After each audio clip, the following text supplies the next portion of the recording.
Welcome to my YouTube channel. आज के lecture में डिस्कस करने जा रहे हैं क्लास 12 के प्रीवियस ईयर के मोस्ट इंपॉर्टेंट क्वेश्चंस के बारे में, जिसके 100% चांसेस है कि इस बार वो टर्म 2 में पूछे जाएंगे। नहीं पूछे जाएंगे तो उससे रिलेटेड क्वेश्चन जरूर पूछा आएगा। सबसे पहला क्वेश्चन है, write the role of interferons. इसमें क्या बताना है? इंटरफेरॉन का फंक्शन बताना है। इंटरफेरॉन क्या होता है? जो वायरस इन्फेक्टेड सेल्स होती हैं उस पे इंटरफेरॉन एक्ट करता है, और जो नॉर्मल सेल्स होती हैं उसको प्रिवेंट करता है, उस वायरस से प्रिवेंट करता है। कौन? इंटरफेरॉन।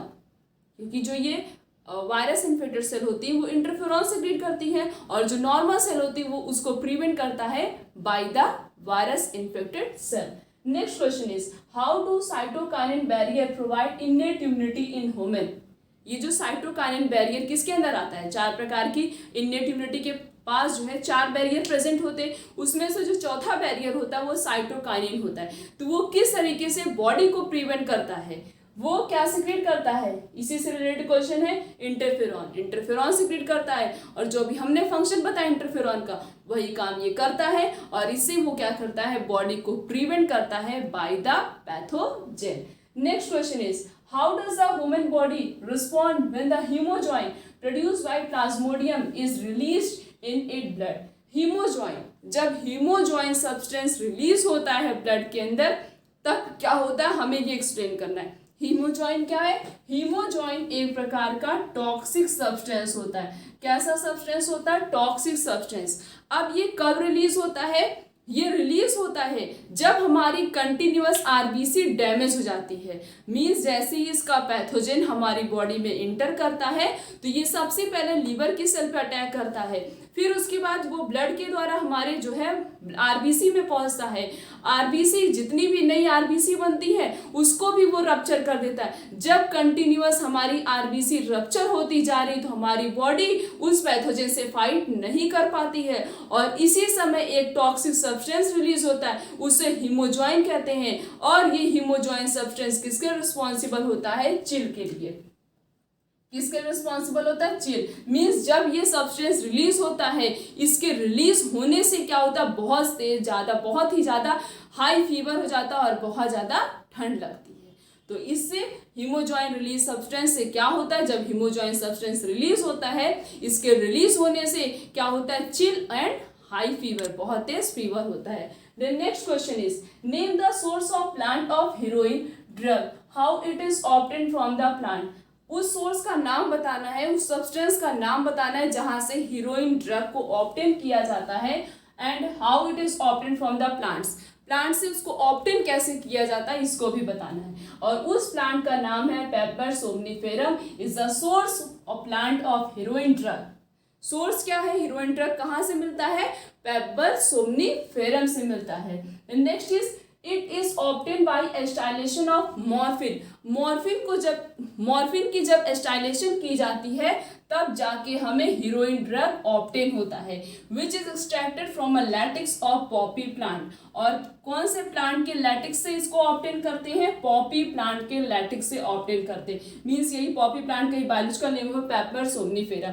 पेपर सोमनीफेरम जो है एक ऐसा सोर्स है जिससे हीरोइन ड्रग को ऑब्टेन किया जाता है, और इसको ऑब्टेन कैसे किया जाता है? By the help of acetylation of morphine which is extracted from a latex of poppy plant. The next question is, mention one application for each of the following. यहाँ पे 3 पॉइंट्स दिए गए और इन तीनों पॉइंट्स का हमें जो है इसका मेन एप्लीकेशन बताना है। एप्लीकेशन का मतलब होता है उसका इंपॉर्टेंस कहाँ पे है वो हमें बताना है। सबसे पहला है passive immunization. When the readymade antibiotic are induced into the body, it is called passive immunization. It provide quick response in the body. ये क्या करता है? पैसिव इम्यूनाइजेशन का मतलब होता है, पैसिव का मतलब क्या होता है? जब हम कोई चीज बाहर से ऑब्टेन करते हैं, पैसिव उसे बोलते हैं। मीन्स जब रेडीमेड एंटीबायोटिक मीन्स बनी बनाई एंटीबायोटिक हमारी बॉडी के अंदर इंट्रोड्यूस कराई जाती है, उसे कहते हैं पैसिव इम्यूनाइजेशन। और ये रेडीमेड जो बाहर से एंटीबायोटिक दी जा रही है वो क्या होगी, बहुत ही जल्दी रिस्पॉन्स शो करेगी हमारी बॉडी के अंदर। तो मतलब पैसिव इम्यूनाइजेशन का मतलब होता है जब रेडीमेड एंटीबायोटिक हमारी बॉडी के अंदर इंट्रोड्यूस कराई जाती है और ये एंटीबायोटिक बहुत ही जल्दी रिस्पॉन्स शो करता है। This type of immunization is known as passive immunization. ये इसका एप्लीकेशन हो गया। एक एप्लीकेशन हमें बताना, उससे ज्यादा नहीं बताना है। नेक्स्ट है antihistamine. They are the chemical which are taken against allergic reaction. जब एलर्जी होती है, एलर्जी कब होती है, जैसे हम लखनऊ में रह रहे हैं, हम सपोज अचानक से शिमला चले गए, शिफ्ट हो गए, वहाँ पे रहने लगे, तो हमारी बॉडी वहाँ पे शिमला में इतनी जल्दी खुद को अडॉप्ट नहीं कर पाएगी। तो क्या होगा, बॉडी में बहुत सारे चेंजेस क्रिएट होंगे। मतलब हमारी आइज फील हो जाएंगी, वाटर से नोज रन करने लगते, और भी बॉडी में बहुत सारे चेंजेस क्रिएट होते। तो यही जो चेंजेस क्रिएट हो रहे हैं इन्वायरमेंट के चेंज की वजह से, उसे कहते हैं एलर्जी। तो एलर्जी के समय जिस केमिकल को यूज किया जाता है take against the allergic reaction, तो एंटीहिस्टामाइन का यूज किया जाता है किस समय, एलर्जी के रिएक्शन के समय। Next is colostrum. It is a yellow fluid produced during the initial day of lactation. Lactation क्या होता है, जब मिल्क का फॉर्मेशन होता है, उसे कहते हैं lactation. It is rich in antibodies and is essential to develop resistance to the newborn baby। Mother का मिल्क मीन्स डिलीवरी होने के बाद बेबी के कुछ मंथ तक, फ्यू मंथ तक जो मिल्क का सिक्रीशन होता है, उस मिल्क में येलो कलर का फ्लूइड प्रेजेंट होता है और उस येलो कलर के फ्लूइड को कहते हैं कोलेस्ट्रम। और ये कोलेस्ट्रम जो बेबी सक ऑफ करता है उसकी बॉडी में, तो ये कोलेस्ट्रम इंटर करता है। ये कोलेस्ट्रम मदर का मिल्क क्या करता है, उस बॉडी बेबी को प्रिवेंट करता है सेवरल पैथोजन, बहुत सारे पैथोजन से और बहुत सारी डिजीज से वो मिल्क क्या करता है, मीन्स कोलेस्ट्रम क्या करता है, फाइट करता है। तो initial day of lactation, lactation के समय जो मिल्क का सिक्रीशन होता है, उस मिल्क में येलो कलर फ्लूइड प्रेजेंट होता है और उसे कोलेस्ट्रम कहते हैं। और वो कोलेस्ट्रम क्या करता है, प्रिवेंट करता है बेबी को by several pathogen. Then next is why is tobacco smoking associated with rising in blood pressure and emphysema.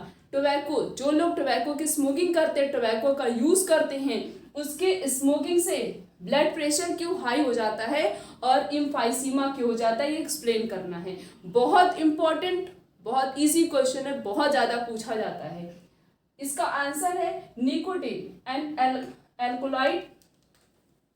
Nicotine क्या होता है, निकोटीन जो है alkaloid presentation present in the tobacco stimulate the adrenal gland. ये जो nicotine होता है ये किसमें प्रेजेंट होता है, ये एक प्रकार का एल्कोलॉइड है जो कि टोबैको के स्मोक में प्रेजेंट होता है। निकोटीन एक प्रकार का एल्कोलॉइड है, किसमें प्रेजेंट होता है, टोबैको में प्रेजेंट होता है, जो किसको स्टिमुलेट करता है, हमारे एड्रेनल ग्लैंड को। और ये एड्रेनल ग्लैंड कहाँ प्रेजेंट होता है, किडनी के टॉप पोजीशन पे प्रेजेंट होता है। तो निकोटीन जो एल्कोलॉइड है एक प्रकार का, प्रेजेंट किस में होता है, टोबैको में प्रेजेंट होता है। जो लोग टोबैको की स्मोकिंग करते हैं उनकी बॉडी के अंदर वो निकोटीन इंटर करता है। ये निकोटीन किस पे एक्ट करता है, हमारे एड्रेनल ग्लैंड पे, एड्रेनल ग्लैंड पे एक्ट करता है। और एड्रेनल ग्लैंड से कौन सा हार्मोन सिक्रीट होता है, एड्रेनलिन और नॉन एड्रेनलिन। तो ये एड्रेनलिन और नॉन एड्रेनलिन हार्मोन सिक्रीट होगा। उसके बाद ये ब्लड की हेल्प से, मीन्स ब्लड सर्कुलेशन, ब्लड की हेल्प से हमारी बॉडी में सर्कुलेट होगा।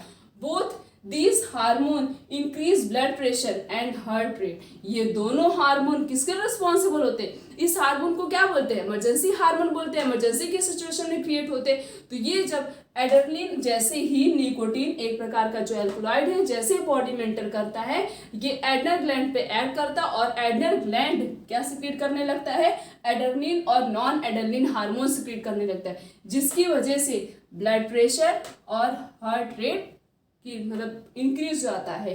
Next is smoking cause emphysema. अब स्मोकिंग से एम्फाइसीमा क्यों होता है, it will damage the air sac of lung. Emphysema में क्या होता है, एम्फाइसीमा में जो ब्रोंकाई प्रेजेंट होता है, जो ब्रोंक्यूल्स होते हैं वो डैमेज हो जाता है। तो ये एयर सैक, लंग का एयर सैक मीन्स जो एल्बुलाई है वो डैमेज हो चुका है। जब एल्बुलाई डैमेज हो जाएगा, प्रॉपर जो है गैसेस का एक्सचेंज नहीं हो पाएगा, तो वो जो पर्सन होगा वो प्रॉपरली जो है उसकी बॉडी के अंदर एयर एक्सचेंज नहीं हो पाएगी, जिसकी वजह से जो है उसकी बॉडी में ऑक्सीजन की डिफिशियंसी हो जाएगी और उसमें कौन सी डिजीज हो जाती है, emphysema.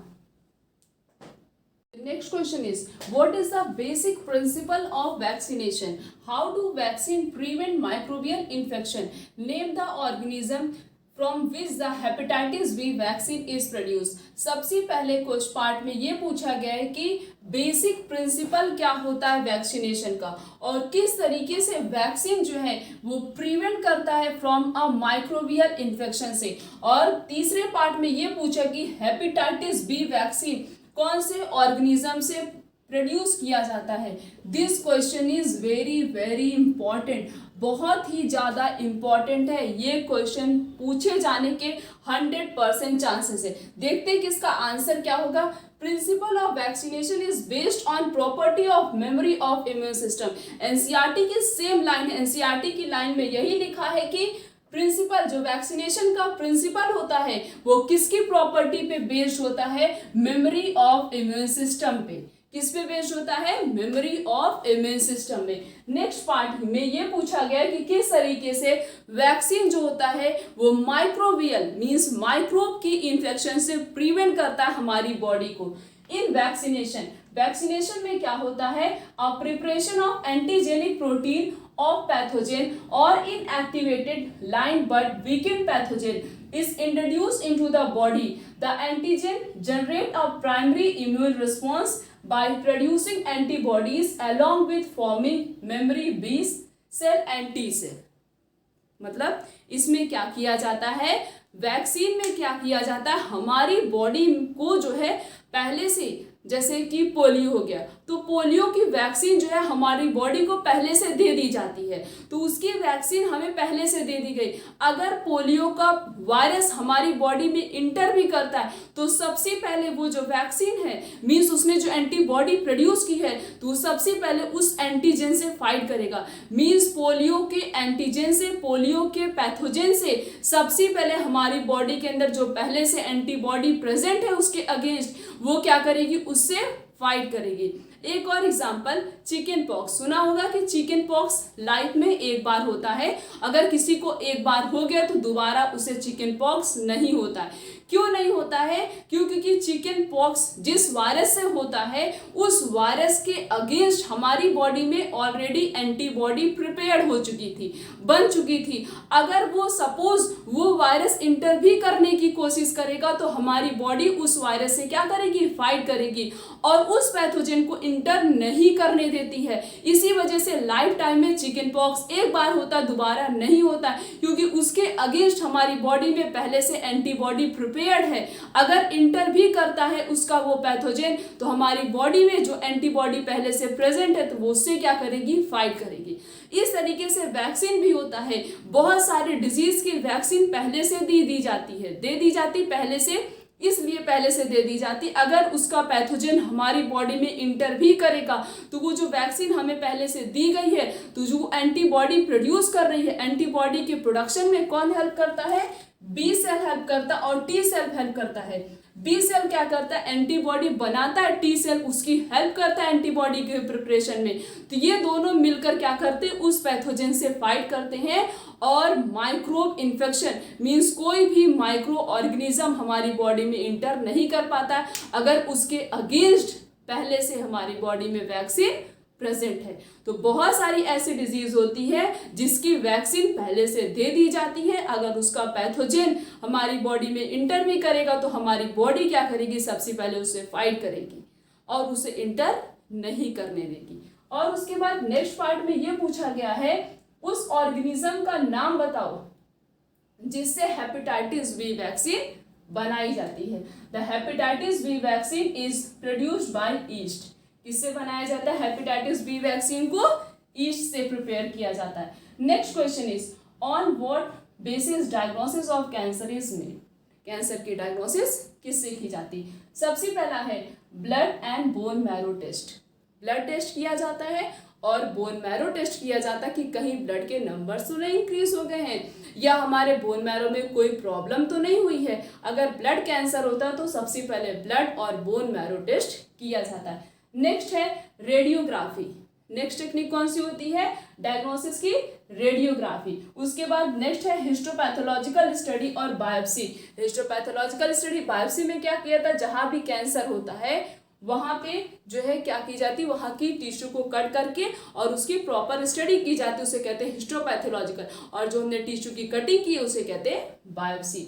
Next is computer tomography and resonance imaging, x ray, CT scan and MRI और histopathological study, biopsy, blood and bone marrow test. ये सब क्या होता है डायग्नोसिस ऑफ द कैंसर।